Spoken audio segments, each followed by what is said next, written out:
Nursing ഡയറക്ടറിന്റെ പുതിയൊരു വീഡിയോയിലേക്ക് ഏവർക്കും സ്വാഗതം. അപ്പോൾ മിക്കവാറും വരുന്ന കുട്ടികളെല്ലാം ചോദിക്കുന്ന ഒരു കാര്യമാണ് ഇന്ത്യൻ നഴ്സിംഗ് കൗൺസിലിലെ അഫിലിയേഷൻസിനെ കുറിച്ച്.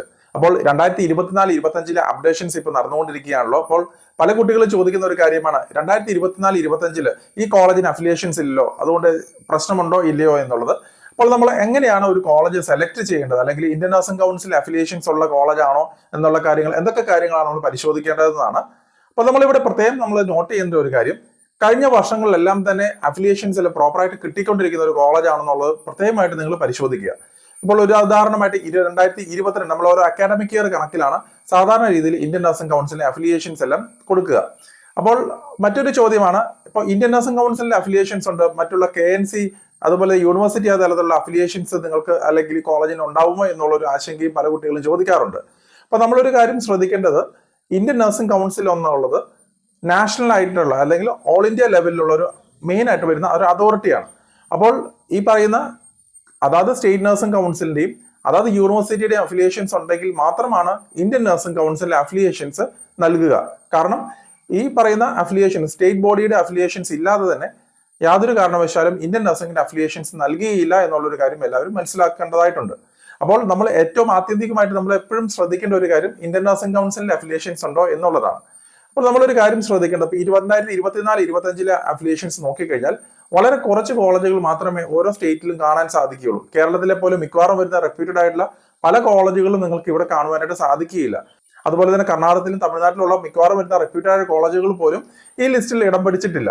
അപ്പോൾ നമ്മളൊരു ശ്രദ്ധിക്കേണ്ട ഒരു കാര്യം, അവർക്ക് INC ഇല്ല അല്ലെങ്കിൽ കിട്ടത്തില്ല എന്നുള്ളതല്ല, ഈ ഒരു ലിസ്റ്റ് അപ്ഡേഷൻസ് ചെയ്തുകൊണ്ടിരിക്കുകയാണ്. അതായത് ഘട്ടം ഘട്ടമായിട്ടാണ് ഈ ലിസ്റ്റുകൾ അപ്ഡേറ്റ് ചെയ്യപ്പെടുക. ഇപ്പോൾ 2024-25 അക്കാഡമിക് ഇയറിന്റെ ലിസ്റ്റിന്റെ കാര്യം നമ്മൾ എടുത്തു കഴിഞ്ഞാൽ ഇതിനോടകം തന്നെ ഏകദേശം 3-4 തവണയായിട്ട് ഇപ്പം അപ്ഡേഷൻസ് നടന്നിട്ടുണ്ട്. ഇനിയും വരുന്ന ദിവസങ്ങളിലൊക്കെ കൂടുതൽ അപ്ഡേഷൻസ് ഉണ്ടാവുകയും അതുപോലെ തന്നെ ഈ പറഞ്ഞ കോളേജുകളെല്ലാം വീണ്ടും ഈ ലിസ്റ്റിൽ ഇടം പിടിക്കുകയും ചെയ്യുന്നതാണ്. അത് ഘട്ടം ഘട്ടമായി നടക്കുന്ന ഒരു പ്രോസസ് ആണെന്നുള്ളത് കൂടെ മനസ്സിലാക്കുക. പക്ഷേ എങ്കിൽ നമ്മളൊരു കാര്യം ശ്രദ്ധിക്കേണ്ടത്, കഴിഞ്ഞ വർഷങ്ങളിലൊക്കെ തന്നെ പ്രോപ്പറായിട്ട് INC അഫിലിയേഷൻസ് ലഭിച്ചിരിക്കുന്ന കോളേജ് ആണോ എന്നുള്ളത് നിങ്ങൾ പ്രത്യേകമായിട്ട് മനസ്സിലാക്കേണ്ടതായിട്ടുണ്ട്. ഉദാഹരണമായിട്ട് 23-24 അല്ലെങ്കിൽ 22-23 തുടങ്ങിയുള്ള അക്കാഡമിക് ഇയർ, അതായത് കഴിഞ്ഞ വർഷങ്ങളിലെയും അതിന് മുന്നിലത്തെ വർഷങ്ങളിലൊക്കെ അക്കാഡമിക് ഇയറിന്റെ ലിസ്റ്റുകൾ പരിശോധിച്ചു കഴിഞ്ഞാൽ നിങ്ങൾക്ക് പ്രോപ്പറായിട്ട് ആ കോളേജിന് അഫിലിയേഷൻസ് ഉണ്ടായിരുന്നോ ഇല്ലയോ എന്നുള്ളത് നിങ്ങൾക്ക് മനസ്സിലാക്കാൻ സാധിക്കുന്നതാണ്. അപ്പോൾ ഏകദേശം 2-3 വർഷം കണ്ടിന്യൂസ് ആയിട്ട് അഫിലിയേഷൻസ് ലഭിച്ചുകൊണ്ടിരിക്കുന്ന ഒരു കോളേജിനെ സംബന്ധിച്ചെന്ന് പറയുമ്പോൾ ഈ ഒരു വർഷവും അഫിലിയേഷൻസ് കിട്ടുവാനുള്ള തടസ്സങ്ങൾ ഉണ്ടാവുകയില്ല എന്നുള്ളത് മനസ്സിലാക്കുക. അപ്പൊ അതുകൊണ്ട് തന്നെ നിങ്ങൾ പ്രത്യേകം ശ്രദ്ധിക്കേണ്ടത്, അഫിലിയേഷൻസ് കഴിഞ്ഞ വർഷങ്ങളിലൊക്കെ പരിശോധിക്കുക. അപ്പോൾ ആ ഒരു അഫിലിയേഷൻസിന്റെ കൂടെ കാര്യങ്ങൾ മനസ്സിലാക്കിയിട്ട് മാത്രം നിങ്ങൾ ഈ പറയുന്ന മുന്നോട്ടുള്ള അഡ്മിഷൻസിന്റെ കാര്യങ്ങൾ ശ്രദ്ധിക്കുക. അല്ലാതെ ഇതുവരെയും അഫിലിയേഷൻസ് ഇല്ലാത്ത ഒരു കോളേജ് ഈ വർഷം അഫിലിയേഷൻസ് ഉണ്ടാകാൻ സാധ്യതയുണ്ടോ എന്നുള്ള ഒരു കാര്യം നമുക്ക് ഡൗട്ട്ഫുൾ ആയിരിക്കും. മറ്റൊരു കാര്യം നമ്മൾ ശ്രദ്ധിക്കേണ്ടത്, നമ്മൾ പല കുട്ടികളും ചെയ്യുന്ന ഒരു തെറ്റായ കാര്യമാണ്, നിങ്ങൾ വെറുതെ ജസ്റ്റ് ഒരു കോളേജിന്റെ കാര്യങ്ങൾ വെറുതെ ഗൂഗിൾ ചെയ്ത് നോക്കും. അപ്പോൾ ഗൂഗിളിൽ കാണിക്കുന്ന പല കാര്യങ്ങളും ചിലപ്പോൾ ഒരു പക്ഷേ കോളേജിന്റെ സൈറ്റിൽ നിന്ന് വെറുതെ കൊടുത്തിരിക്കുന്ന കാര്യങ്ങളായിരിക്കാം.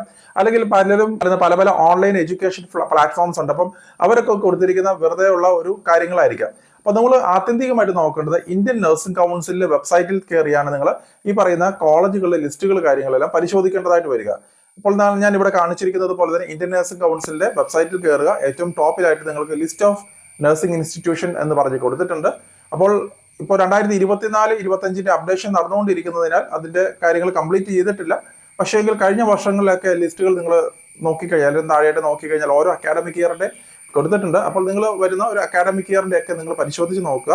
അപ്പോൾ ഓരോ അക്കാഡമിക് ഇയറിന്റെ അകത്ത് നമ്മൾ നോക്കുമ്പോൾ ഓരോ കാറ്റഗറിയിലുള്ള നഴ്സിംഗ് കോഴ്സുകളുടെ അഫിലിയേഷൻ സംബന്ധിച്ചുള്ള കാര്യങ്ങൾ നിങ്ങൾക്ക് ഇവിടെ കാണാൻ സാധിക്കുന്നതാണ്. അപ്പോൾ അങ്ങനെ വരുന്ന സാഹചര്യത്തിൽ 2022-23, 24-25 അതിന് പുറകോട്ടുള്ള എല്ലാ ഇയറിലെയും അക്കാഡമിക് ഇയറിന്റെ ഒക്കെ ഇത് ലിസ്റ്റുകൾ നിങ്ങൾക്ക് കാണാൻ സാധിക്കുന്നതാണ്. അപ്പോൾ നിങ്ങൾ 2-3 ലിസ്റ്റുകൾ നിങ്ങൾ നോക്കിക്കഴിഞ്ഞ് പരിശോധിച്ചു കഴിഞ്ഞാൽ ഈ പറയുന്ന കോളേജിന് അഫിലിയേഷൻസ് ഉണ്ടോ ഇല്ലയോ എന്നുള്ളത് നിങ്ങൾക്ക് വ്യക്തമായിട്ട് മനസ്സിലാക്കാൻ സാധിക്കുന്നതാണ്. അപ്പോൾ ഈ കാര്യങ്ങളൊക്കെ നിങ്ങൾ പരിശോധിച്ച് കാര്യങ്ങൾ മനസ്സിലാക്കുവാനായിട്ട് ശ്രദ്ധിക്കുക. അല്ലാതെ 2024-25 അപ്ഡേഷൻസ് കംപ്ലീറ്റ് ചെയ്യാത്ത ആ ലിസ്റ്റ് മാത്രം നിങ്ങൾ പരിഗണനയിൽ എടുക്കാതിരിക്കാനായിട്ട് പ്രത്യേകം ശ്രദ്ധിക്കുക. പലരും ഇതിനെക്കുറിച്ചുള്ള വ്യക്തമായിട്ടുള്ള ധാരണകൾ ഇല്ലാത്തതിനാൽ തെറ്റിദ്ധരിക്കപ്പെടുന്നുണ്ടെന്നുള്ളത് ഞാൻ മനസ്സിലാക്കുന്നുണ്ട്. അപ്പോൾ നിങ്ങൾ വ്യക്തമായിട്ട് കാര്യങ്ങളെക്കുറിച്ച് മനസ്സിലാക്കിയിട്ട് മാത്രം അഡ്മിഷൻസ് എടുക്കുക. അതുപോലെ മറ്റൊരു കാര്യം ഇതിനോടൊപ്പം കൂട്ടിച്ചേർക്കേണ്ടതായിട്ടുള്ളത്, 2023-24 അക്കാഡമിക് ഇയറുള്ള അഫിലിയേഷൻസിന്റെ അപ്ഡേഷൻസും ഏറെക്കുറെ പൂർത്തിയായെങ്കിലും അത് കംപ്ലീറ്റ് ആയിട്ടില്ലായിരുന്നു. കാരണം എന്താണെന്ന് വെച്ച് കഴിഞ്ഞാൽ ഈ പറഞ്ഞ 2023-24 ഏകദേശം ഡിസംബറോടുകൂടി തന്നെ അവർ വൈൻഡപ്പ് ചെയ്യും. 2023 ഡിസംബർ 19 ഏറ്റവും ഫൈനൽ ലിസ്റ്റ് വന്നിരിക്കുന്നത്. അതിനുശേഷം അപ്ഡേഷൻ നടപടികൾ എന്തൊക്കെ കാരണങ്ങൾ കൊണ്ട് നടന്നിട്ടില്ല. അപ്പോൾ അതുകൊണ്ട് കുറച്ച് കോളേജുകളെങ്കിലും അതിനകത്ത് ഇടം പിടിക്കാതെ വന്നിട്ടുമുണ്ട്. അപ്പോൾ നിങ്ങൾ ശ്രദ്ധിക്കേണ്ട ഒരു കാര്യം 2022-23 അല്ലെങ്കിൽ പുറകോട്ടുള്ള ഇയറിലൊക്കെ ആണെങ്കിലും അക്കാഡമിക്കുകളിലൊക്കെ പ്രോപ്പറായിട്ട് ഇതിന് INC ലഭിച്ചിരിക്കുന്ന കോളേജുകളാണോ എന്നുള്ളത് വ്യക്തമായിട്ട് ശ്രദ്ധിക്കേണ്ടതായിട്ടുണ്ട്. അപ്പോൾ ഇത്രയും കാര്യങ്ങൾ നമ്മൾ വ്യക്തമായിട്ട് മനസ്സിലാക്കിയിട്ട് മാത്രം നിങ്ങൾ അഡ്മിഷൻസുമായിട്ട് മുന്നോട്ട് പോവുക. അപ്പോൾ മറ്റൊരു അപ്ഡേറ്റുമായി ഉടൻ തന്നെ കാണാം. നന്ദി.